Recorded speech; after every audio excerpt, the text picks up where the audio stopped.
Hey everybody, it's Jason Blaha here, and since I started putting up videos of me doing a little bit of push pressing, I had people ask me a couple different questions about the push press. So let me put on my +5 head of weaponsmithing, work on skilling up my crafting a little bit, and let's talk about this, because people wanted to know, number one, since the legs are taking part of the exercise, aren't the shoulders getting less work? Which is a great question. And number two, I was asked, are you losing strength at the bottom of the push press? You know, just like you talk about people pause benching, are they losing strength at the bottom of the push press? Answer's a little different on each of these questions, so let's kind of go into this a little bit. For people who don't understand, a push press is similar to the standing strict press. Usually you have the bar in a rack position back, sitting on top of your shoulders, and rather than just press it strict over your head, you use a little bit of leg drive. In some cases, it's a front squat, depending on what variation of the push press you do, because some of them are done with a lot more leg drive than others, depending on how you do it. The people who notice mine, I don't use very much, just a little bit to initiate a little bit of speed out of the bottom. So there are different variations depending on kind of what sport you're playing. Some football players and other athletes are taught to do them with quite a bit more leg drive than others. Again, it depends on what your strength and conditioning coach is trying to do with the push press. But as far as the legs taking weight off the shoulders, interesting question. And what we need to understand is that the push press actually has a breakup between the concentric and eccentric rep, meaning the loading is completely different on the two. On a lot of exercises, it isn't. On a strict press, it isn't. You're just going straight up and straight back down. The same amount of load is applied both directions. The weight is basically the same for you as far as the weight being put on any given muscle, right? With the push press, you are breaking up the concentric and eccentric chain a little bit, because the leg drive helps you lift a slightly heavier weight on the concentric. But the difference is, it's not like you're adding enormous amounts of weight. Like some people will talk about doing different sort of cheating exercises. Like you might do a cheat row, and your strict row might actually be 225 for 8 reps or 10 reps or whatever. You might be able to add 50 pounds by just cheating quite a bit. But there's usually a lot of cheating going on. Most people, depending on the variation of the push press they're doing, aren't adding 50 pounds of extra weight to the bar. It's usually a pretty small amount. It's usually 10% or less. Usually 10% or less. So when you look at it in that perspective, you are adding a little more weight. But the thing is, the leg drive makes up for the extra weight. So the shoulders are getting a pretty similar load on the way up due to the leg drive, because you're adding a little more weight to compensate. So the shoulders are still working through the entire range of motion, and that's really important for understanding what's going on at the bottom also. Because yeah, the shoulders are still working. Again, the leg drive isn't like you're pushing the whole weight up with your legs. It's just a little bit at the start, and then once the inertia has started, you're following through with the other muscles. But they are still working at the bottom. You start pushing immediately as the weight's coming up. It's not like you get the weight purely with leg drive 5 or 6 inches into the air and then you start pushing. They're adding to it immediately. And it's the nature of the exercise. So your shoulders and your triceps are working through the entire thing. Now, arguably, how much they're working, well, it's going to depend on the weight difference. And what I mean is, if you were to use the same amount of weight, let's say you're doing push presses with 155 for sets of 5, but your strict press is 155 for sets of 5. The push press is going to take emphasis off the delts.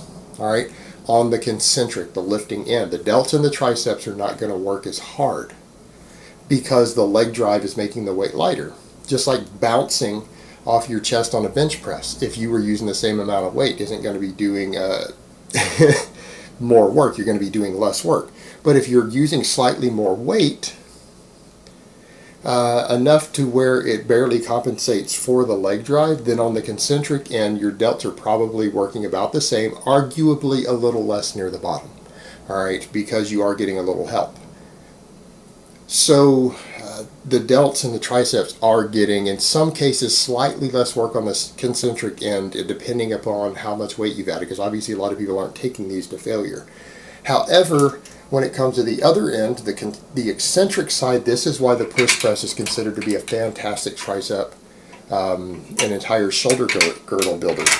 You know, we've talked in the past about, remember, eccentric loading, and I've said before that heavy eccentric reps have merit for building muscle. I don't think people should focus on them on most of their exercises, but they're still a valuable tool in the toolbox.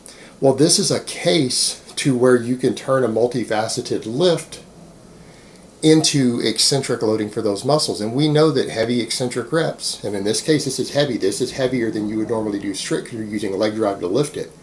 But your triceps particularly, and then the shoulder girdle to some extent is having to take 100% of the eccentric load. Your legs aren't taking that eccentric load to fully slow it down.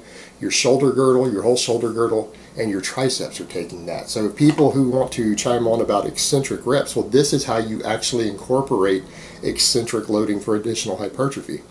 Because slow eccentric reps with the same weight you normally could do a faster eccentric with doesn't really produce significant hypertrophy. But when it's a heavier weight, where they've done eccentric only training with a heavy weight, sometimes a weight that you wouldn't be able to do those number of reps on the concentric end lifting it. It's a little heavier than you would be able to lift 3 or 4 or 5 times, but you can lower it 3 or 4 or 5 times. Well, this is how you would perform something like that. You're now getting the eccentric loading in those muscles for hypertrophy. So it is a good method for bringing up those muscles specifically because they're getting a heavier eccentric rep due to you using a slightly heavier weight with the leg drive. Does that make sense? So hopefully people get that. It's training on the concentric side. You're training your upper body, your whole upper body, to work with your legs helping you. That carries over to a lot of sports. That's why a lot of athletes do the push press. Football players, rugby players, MMA fighters, boxers. All of these people benefit tremendously. And then people, hammer throwers, shot putters, anyone who needs to be able to throw an object hard or push someone hard on a field, or someone who needs to be able to punch someone while using a leg drive to get their glutes, their hips, their quads involved in a punch. The push press is one of the best exercises to do.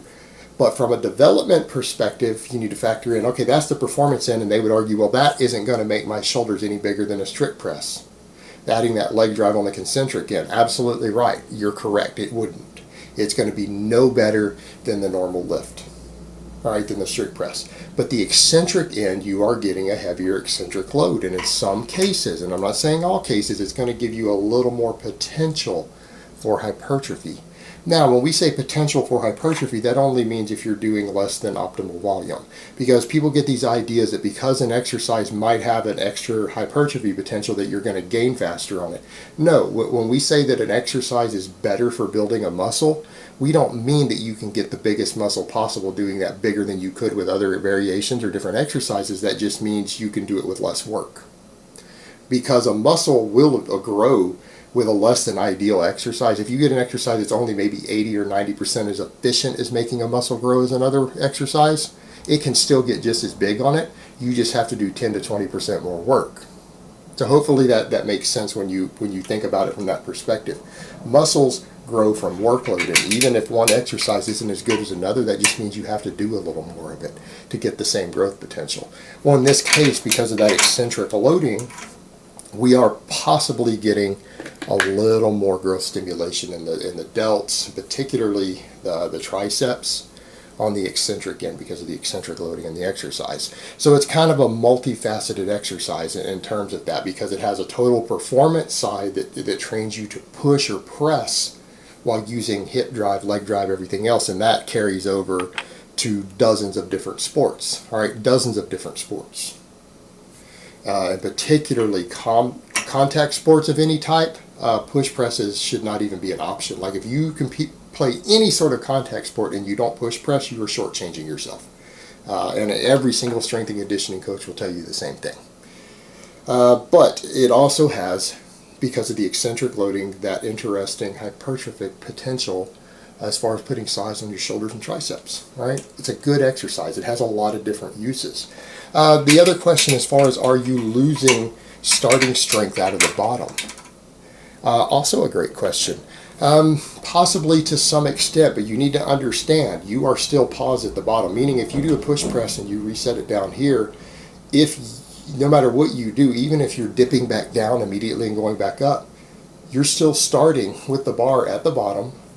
Those muscles are stretched. Your triceps are put into a stretch in that. Your shoulder girdle, your upper chest is put into a stretch when the push press is at the bottom.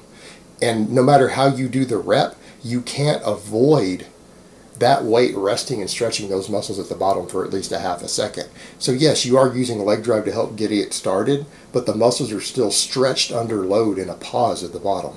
All right, they are in a paused, stretched position for at least a half a second, no matter how you perform the rep. And in some cases, they might be there for several seconds. So no, it's not necessarily hurting your starting strength at all. It is training you to utilize additional leg drive with your starting strength. All right, that is there. But when you factor in that those muscles are usually in a stretched position under load at the bottom of the lift, and they're held there momentarily, no, that's not going to cost you strength at the bottom at all.